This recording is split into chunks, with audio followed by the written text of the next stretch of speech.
نحمده ونصلي على رسوله الكريم أما بعد فأعوذ بالله من الشيطان الرجيم بسم الله الرحمن الرحيم ألا إن أولياء الله لا خوف عليهم ولا هم يحزنون الذين آمنوا وكانوا يتقون لهم البشرى في الحياة الدنيا وفي الآخرة لا تبديل لكلمات الله ذلك هو الفوز العظيم صدق الله العظيم وبلغنا رسوله النبي الكريم ونحن على ذلك لمن الشاهدين والشاكرين والحمد لله رب العالمين اللهم صل على سيدنا محمد وعلى آل سيدنا محمد وبارك وسلم۔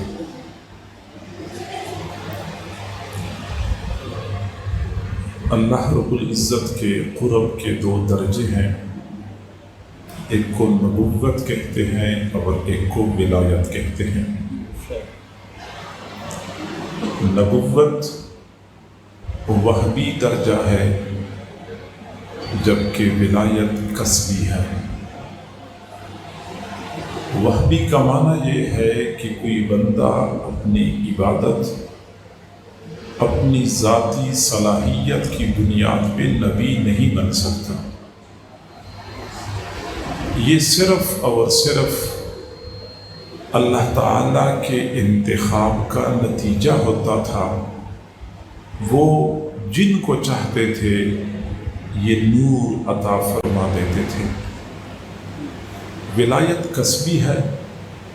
کسبی کا معنی یہ ہے کہ ہم میں سے کوئی بھی بندہ کسی بھی زمانے میں کسی بھی مقام پر محنت کرے، اللہ تعالیٰ اس کی محنت کو ضائع نہیں کرتا، ضرور بھی ضرور ولایت کے مقام پر پہنچا دیتا ہے۔ محنت شرط ہے۔ ہم میں سے ہر بندے کو اللہ نے یہ صلاحیت عطا فرمائی ہے کہ وہ اللہ کا ولی بن سکتا ہے۔ اور یہ بھی ایک حقیقت ہے کہ جب ہم نے کلمہ پڑھا تو ہمارے دلوں میں یہ تمنا، یہ حسرت پیدا ہو گئی کہ ہم اللہ کے ولی بن جائیں۔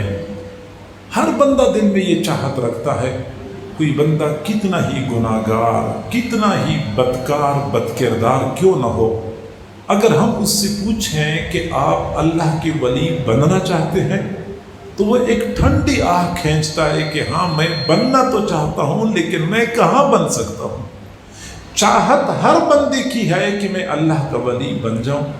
کئی مرتبہ ایسا بھی ہوتا ہے کہ ہم اللہ کا ولی بننے کے لیے عزم بھی کر لیتے ہیں کہ مزید چھوڑ دیتا ہوں یہ اللہ کی نافرمانی والی زندگی، اب میں اللہ کے دوستوں میں شامل ہو جاتا ہوں۔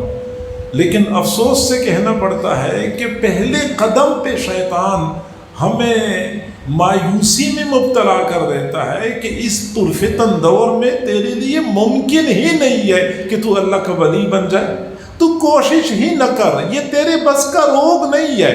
پہلے قدم پہ ہم ہمت ہار بیٹھتے ہیں، نیک بننے کی کوشش ہی چھوڑ دیتے ہیں۔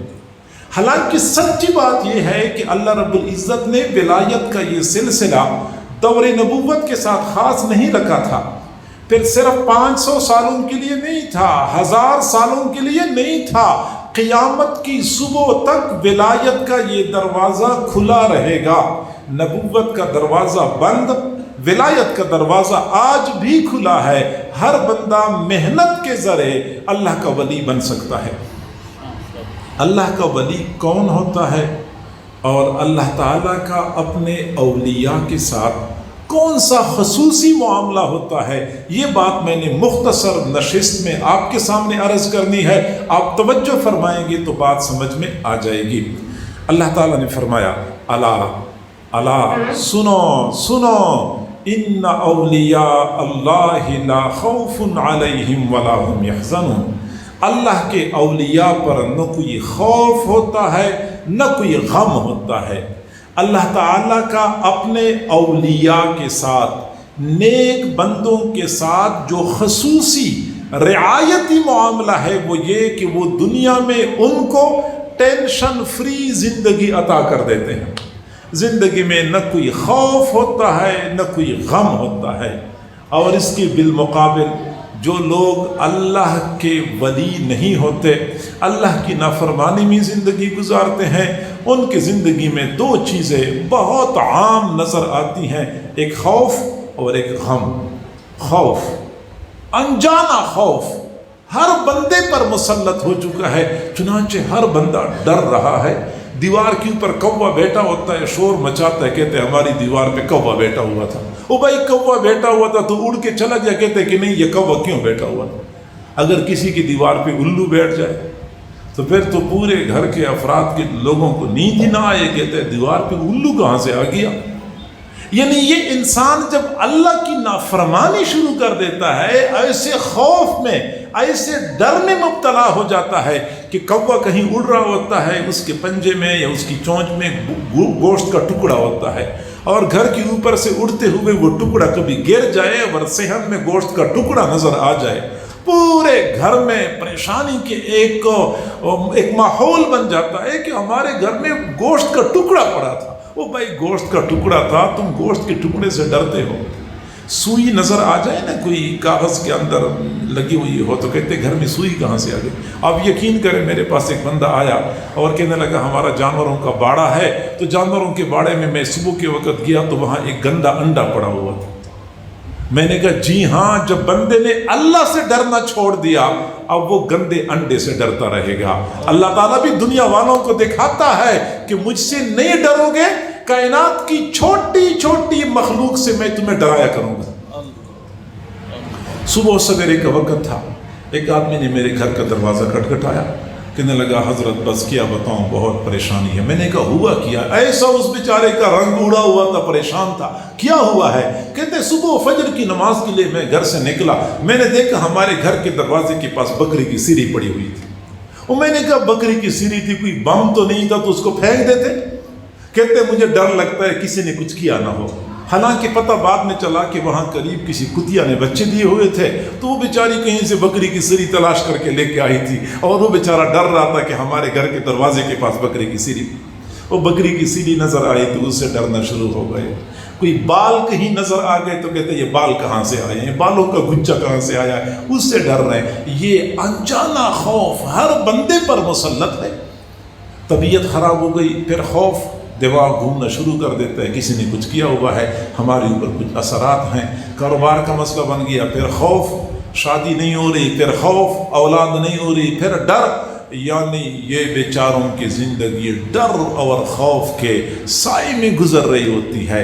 اس کے بالمقابل جو اللہ والے ہوتے ہیں، لا خوف علیہم، لا خوف علیہم، میں کہتا ہوں ٹینشن فری زندگی کبھی دیکھنی ہو تو اللہ والوں کی دیکھیں۔ وَلَا هُمْ يَحْزَنُونَ، کبھی غم نہیں ہوتا، پرسکون زندگی ہوتی ہے۔ میرے بھائیوں آج آپ لوگ دیکھ رہے ہیں دنیا میں اچھے کھانے کی کمی نہیں ہے، گاڑیاں، مکانات، لباس، تمام تر نعمتیں میسر ہیں، اگر نہیں مل رہا تو سکون نہیں مل رہا، سکون عنقا ہو چکا ہے، ہر بندہ پریشان ہے، لوگوں کو نیند نہیں آتی، نیند آور دوائیاں کھانی پڑتی ہیں، سکون نہیں مل رہا۔ اور اس کی بالمقابل اللہ والے لا خوف علیہم ولا هم یحزنون، نہ کوئی خوف ہوتا ہے نہ کوئی غم ہوتا ہے۔ میرے حضرت، میرے پیر و مرشد حضرت مولانا حافظ پیر ذوالفقار احمد صاحب نقشبندی مجددی دامت برکاتہم العالیہ نے فرمایا کہ اللہ کے ایک ولی کے دل میں اتنا سکون ہوتا ہے، توجہ سے بات سنیں، اللہ کے ایک ولی کے دل میں اتنا سکون ہوتا ہے کہ اگر اس سکون کی زکوٰۃ نکالی جائے اور شہر کے پریشان حال لوگوں میں تقسیم کی جائے، پورے شہر میں آپ کو ایک پریشان بندہ نظر نہیں آئے گا۔ یہ صرف اس کی زکوٰۃ نکالی جائے، اتنا سکون اللہ کے اولیاء کے دلوں میں ہوتا ہے۔ پرانے زمانے میں